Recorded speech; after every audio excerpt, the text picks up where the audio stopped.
There it is, folks. Oklahoma Joe. Tahoma 900. Dropped off in my driveway when I was at work in 6 inches of snow. But this fat old boy's got her in the house by himself. I'm a little out of breath.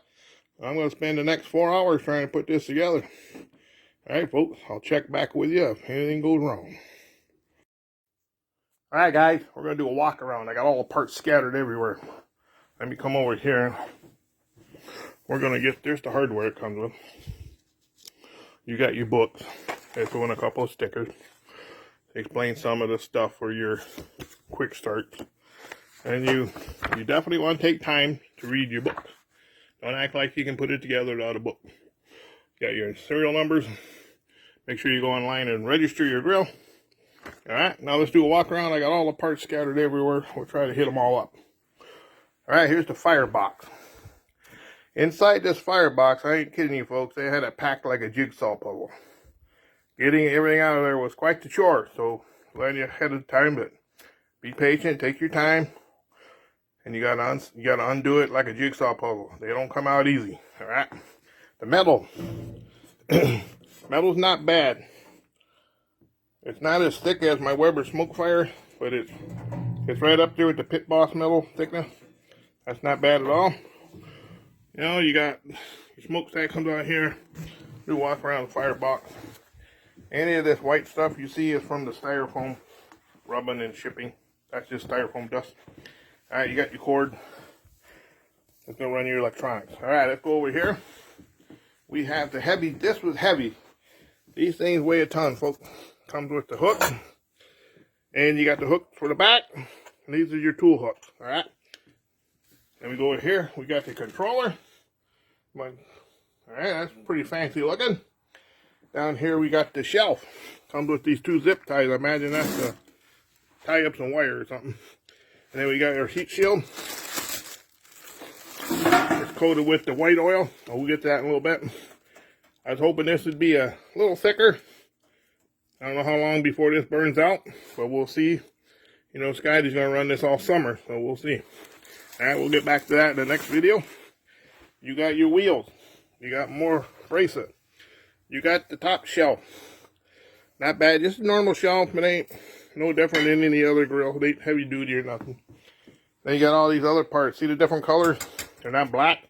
That means they're going to be exposed to heat. So these are your heat parts. And we got the handle, nice handle. We got the other shelf. We got the lid. We got some more heat parts. Oops, I forgot to throw that away. We got the side table, side plate. We got your ash catcher. Comes with some tumbleweed. Now, if you watch my master build video, Scotty don't light his master build with tumbleweed. I light a charcoal chimney full, not full, but charcoal. And I drop that in. I'm a little out of breath, folks, so hang on. Alright. We got this little thing. I don't know what that goes to yet, but we're going to find out. We got the fan. We got this little air vent. Kind of like on your radiator of your diesel truck. Opens and closes when the fan comes on. Over here we got this beast. Alright. Sorry about that, folks. Cut off. Over here we got a beast of a thing.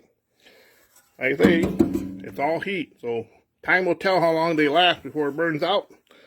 Alright. We'll go like that. And of course you got your heat resistant gasket.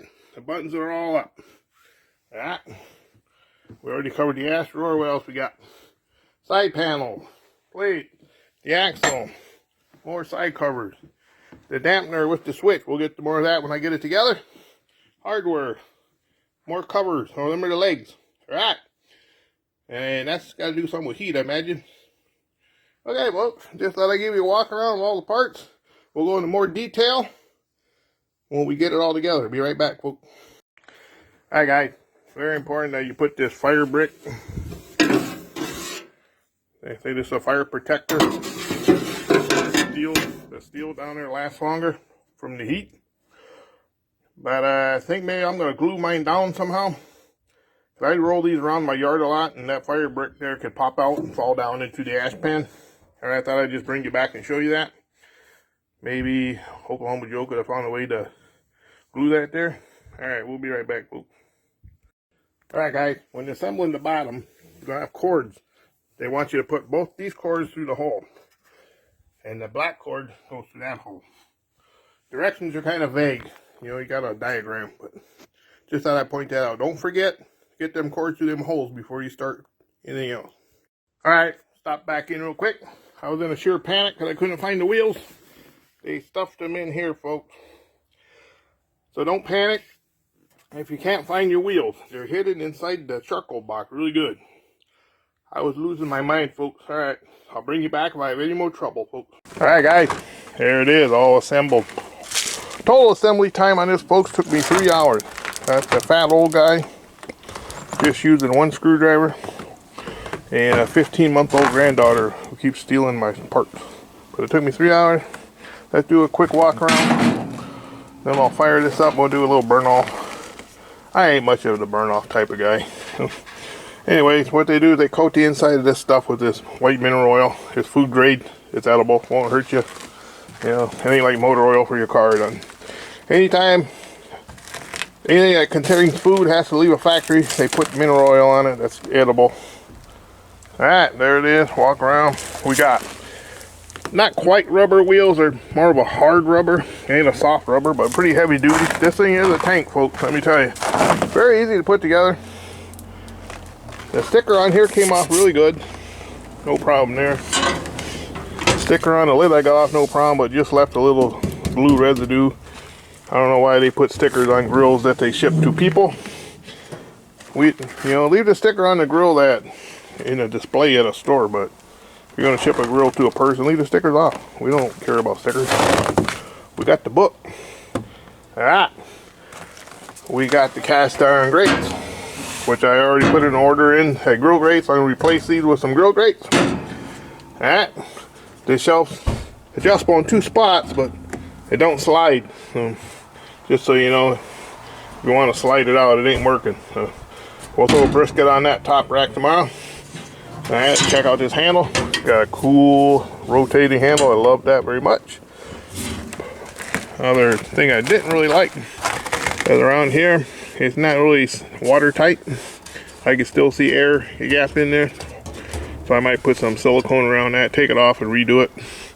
Because when it rains, water can go down in there.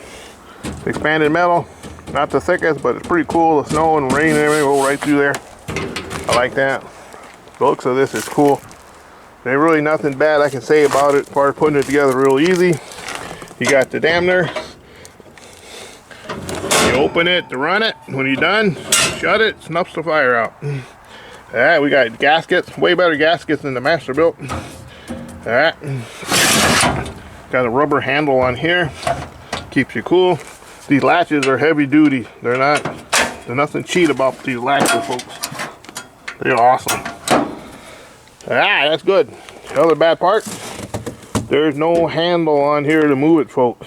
They got this little cheap handle to open the door, but I had to move this out of my living room, outside through 2 rooms and into the backyard here. And there's no handle. So Scotty's gonna install a handle here so I can roll it around. You're kind of, once you set it somewhere, you're screwed. This thing weighs 275 pounds. You ain't lifting it up to get it over anything. So Oklahoma Joe, install a handle, please. Not everybody leaves their pit in one spot. Other than that, this thing's built like a tank. There's really nothing bad to say about it. We'll find out when we cook it. We're gonna throw a Wild Forks brisket on here tomorrow. Today's Friday. I'm coming out here at 3 in the morning. Pop that brisket on. Alright, if you have any questions, ask me down below. Like I say, assemble was very easy. If you have anything to do mechanically, you know, I put stuff together at work all the time, so it come easy for me. Yeah, got nice casters on it, really good. Everything on this thing is pretty good. Pretty solid, pretty good construction. It all has its own little serial number. No slides like the Masterbuilt. You just open, close. Now, you seen earlier I talked about that fire brick. I gotta make sure it's still in the place. I don't know how you would find that out, but so tomorrow I'll check that out, make sure it didn't fly out when I was moving it. So, okay. Let me load this up with some charcoal. I'll be using this new Kingsford low and slow to do that brisket. I got 4 bags of that. Alright, this is a 12-pound bag. This thing holds about 14 pounds. So, alright, I'll shut this off and we'll light her up. Alright guys, I went ahead and loaded the hopper all the way up. They say I only put in 4 pounds, but I put the whole 14 pounds in there, folks. We're gonna light these things up. I put all 3 tumbleweeds. This will be the last time you see me light this with tumbleweeds. I always let my charcoal run all the way out, Masterbuilts, and then I just put in charcoal. That's going pretty good. Yeah.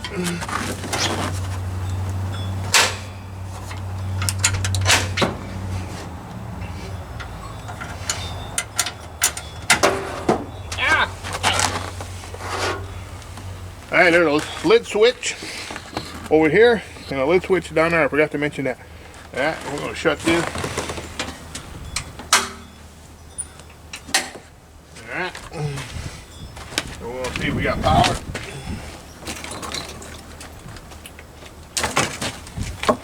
Turn the power on.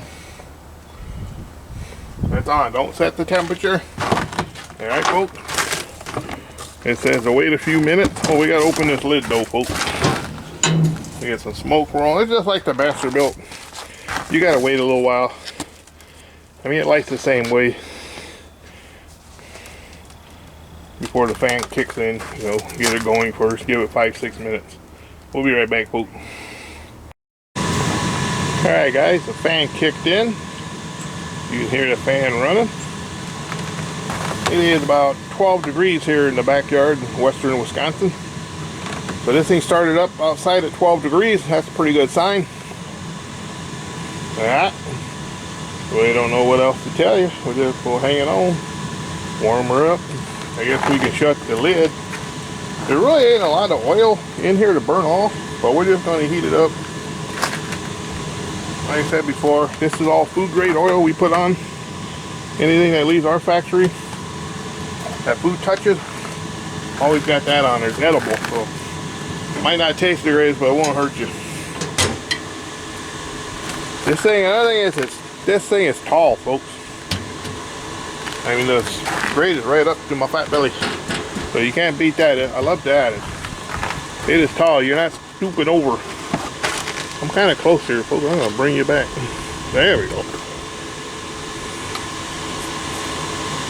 Fan's nice and quiet, just like the Masterbuilt. We're up to 59 degrees inside now. Okay, it only goes down to 225. There's no smoke setting that I know of. Alright, you can't smoke it at 180 like you can pellet growth. So as far as I know, I can only get it down to 225. I'll have to read the book more. We got a little smoke leaking around past that door. I've watched other YouTube videos and they had the same problem. I don't know if that's anything to worry about. They got a pretty good gasket on there. And it's also leaking around that door. So we'll see how that goes. Maybe that'll seal up after a while. Check that out. We'll have to look into that. But I say all the videos, I watch every video on YouTube on these things and they all smoking around that door. That's the only thing I wish Oklahoma Joe put a handle on the front for moving it. That little one on the door is not strong enough to be lifting something that weighs 275 pounds. The damper, open to cook, close when you're done. Snuffs the fire right out. I don't know what else to say. We're just going to let her go. I'll be right back when we get up to temp. There we are, folks. Got up to temperature and no problem. All that smoke that was leaking out is all gone now. Sealed up really nice. If you're worried about that, don't worry about it. Once it gets up to temp and everything starts settling down, it settled right in. No leaking anywhere, folks. This is a pretty thing. This is built like a tank, folks. Open it up. I went inside, read the book. Couldn't find anything about a smoke setting. Just 225 is the lowest. Hey, we got a bug flying around in there. I'm using that Kingsford low and slow charcoal on that brisket. I'll let you know how that is tomorrow. I'll edit the video tomorrow, so this one will be out tonight, Friday. Let's turn it up. Let's go 350, folks.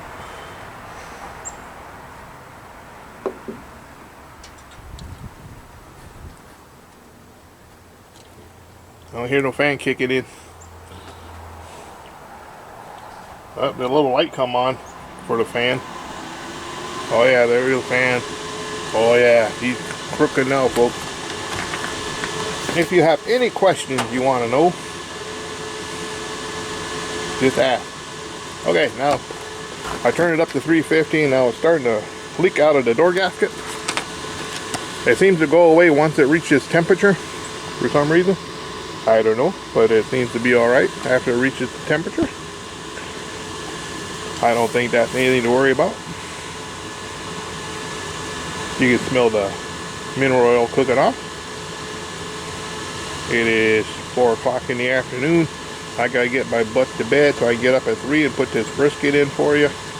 I got a light out here, so I won't be filming in the dark. I didn't put my tool hooks on, but you got hooks that go down here, folks. Down in here. This is roller handle, really nice, folks. Really cool. Far enough away from here, you don't get burnt.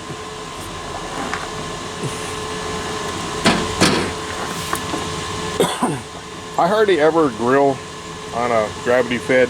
They're not really made for searing. I know they're advertised they can sear, but you see, to me it's searing when you got flames coming up and hitting your meat. Well, there's no sear plate. There's no flames that's going to come up and hit your food. You're just cooking your steak on high heat, folks. So that's why I don't pay no mind to a grill when they advertise that it's a smoker griller. You ain't gonna get no char grill on here. They'll be coming out with some modifications, I'm sure, down the road, where you change out that and put in a sear pan. I'm sure that's coming. These are brand new pits right out of the market, folks. All right, there you have it, folks. The Oklahoma Joe Tahoma 900 in the eyes of a backyard barbecuer guy. Alrighty. Excuse me. I don't know what else to say other than this thing's a tank, built like a tank, and I'm expecting to get many years. It's already hit 350, folks, just that fast. Here the fan shut down and everything settled right down, folks. Alright, I'm gonna stop this video, get it uploaded so you guys can watch it tonight. If you have any questions or concerns, leave me a comment down below and I will answer them immediately, folks. Alright, see you when that brisket goes on, folks.